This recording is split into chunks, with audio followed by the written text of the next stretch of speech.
ካብ ህይወትካ ኣሕሊፍካ ምብጃው ዝዓቢ ፍቕሪ የልቦን ከም ዝበሃል ህይወቶም ስለ ህዝቦምን ሃገሮምን ዘወፈዩ ጀጋኑ እዮም። ወትሩ ኣብ ሕቕፊ ኣምላኽ ይኹኑ ኣሜን። ዘለዓለማዊ ዝኽሪ ንስውኣትና ወንጉስ ሳሌም ንምድሪ ባሕሪ ንኤርትራ ነታ ህይወቶም ተኣክል ዝኸፈሉላ ሰላምካ ኣውሕዘላ ኣሜን። ዘለዓለማዊ ዝኽሪ ንስውኣትና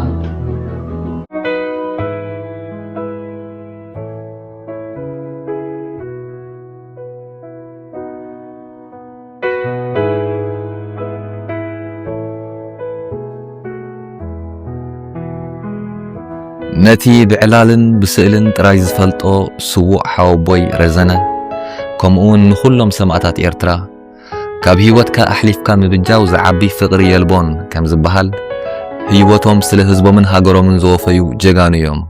ወትሩ ኣብ ሕቕፊ ኣምላኽ ይኹኑ ኣሜን። ዘለዓለማዊ ዝኽሪ ንስውኣትና